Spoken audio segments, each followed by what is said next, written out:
Sejam bem-vindos, companheiros e companheiras. Está começando mais um vídeo do canal Brasil pela Esquerda. Se você ainda não é inscrito, se inscreve agora e dá seu like. Em carta escrita ao jornalista Fernando de Moraes, editor do Nocaute, e a Ana Roxo, o ex-presidente Luiz Inácio Lula da Silva falou sobre a crise na Venezuela.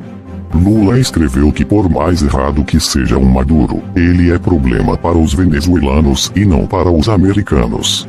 O ex-presidente também criticou o bloqueio econômico à Venezuela. Só falar que o povo está passando fome, sem falar do bloqueio, é uma grande sacanagem. Um canhão ou uma metralhadora mata soldados. Bloqueio mata crianças, homens e mulheres inocentes, e os americanos são especialistas em fazer bloqueio. Cuba que o diga, afirmou Lula. Ele disse também que é preciso defender o Brasil do imperialismo. Não podemos permitir a submissão do Brasil aos Estados Unidos. Não podemos entregar o Brasil ao imperialismo. Lutar pela soberania é demonstração de patriotismo e dignidade. É só copiar o orgulho do povo do Vietnã e ganharemos qualquer guerra, escreveu. Lula encerrou a carta, reafirmando não trocar minha dignidade pela minha liberdade, e, citando Fidel Castro, disse ter certeza de que a história o absolverá. O autoproclamado presidente da Venezuela, Juan Guaidó, que conseguiu arrastar em sua patética aventura política outros vassalos do Departamento de Estado norte-americano, inclusive o aloprado ocupante do Itamaraty, tem, interessante, paralelo histórico. Numa dessas coincidências de programação que contrapõe ao noticiário manipulado à vida real, a Globo anunciou que ir passar ontem o filme O Último Rei da Escócia, sobre a vida do sanguinário ditador de Uganda, Idi Amin Dada. Num de seus momentos de loucura, Idi Amin se proclamou rei da Escócia. Como Guaidó em relação à Venezuela, e com idêntica legitimidade. Que os nossos vizinhos, ou quase vizinhos da banda do Pacífico, além da Argentina, tenham entrado nessa não é de admirar. Não tem soberania. Fazem o que o Departamento de Estado manda. Contra os interesses reais de seus povos, sucumbiram à imposição do Tratado de Livre Comércio do Pacífico, que os torna eternamente dependentes de importações preferenciais de produtos industrializados norte-americanos e vendedores exclusivos de produtos primários, sujeitos à clássica instabilidade cambial sul-americana. A propósito, anos atrás, no governo Lula, praticamente todos os países sul-americanos havia grande contrariedade por causa da posição brasileira de resistir à ALCA. Desses países de pode dizer o que disse Jesus a propósito daqueles que o crucificaram: Pai, perdoai-os, porque não sabem o que fazem.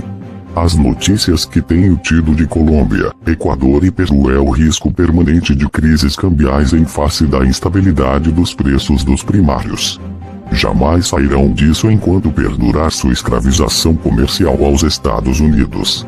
E é justamente manipulando essa fraqueza econômica deles que o governo imperial norte-americano consegue decisões políticas esdrúxulas, como esse cerco à Venezuela, com risco inclusive, dado algum incidente provocado, de uma conflagração bélica na região. Soube que a cúpula militar brasileira rechaça qualquer proposta de intervenção física na Venezuela.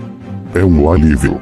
Mas nosso problema é que temos um presidente desequilibrado e um ministro das Relações Exteriores idiota. Eles podem querer brincar de guerra, mesmo porque só uma guerra fará a opinião pública brasileira se esquecer do mar de lama que cerca o Alvorada, ainda sem explicação clara porque Sérgio Moro, o ministro da Justiça, não deve ter encontrado conexão de Flávio Bolsonaro e suas exaltadas milícias com o ex-presidente Lula, sabendo-se que são essas conexões com Lula a sua especialidade. Uma consequência de guerras perdidas ou de provocações de guerras sem motivo é a destituição dos líderes malucos que as incitam.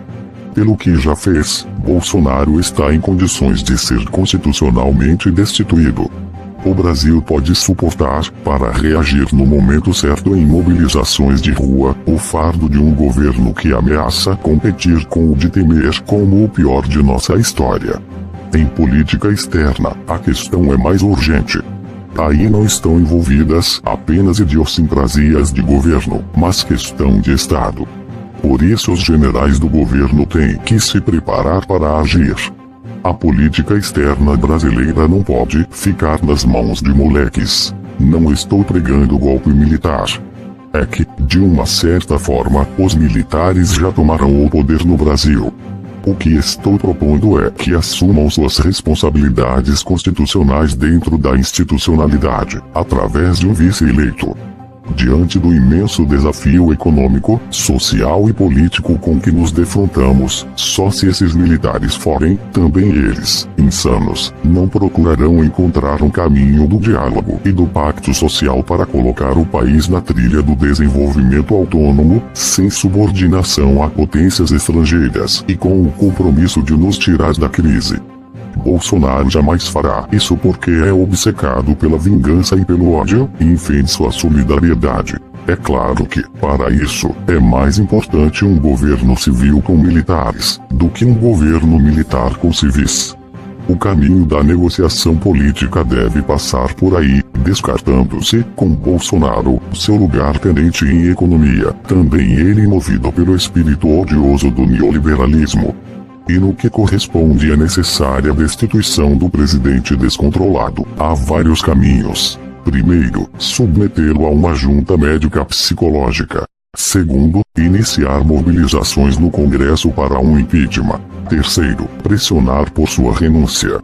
Uma quarta opção, o tutelamento, é inviável na prática. Bolsonaro já provou que é intutelável e que não pode segurar de interferências no governo sequer os filhos. Obrigado por assistirem até o final, e fiquem com Deus e até o próximo vídeo.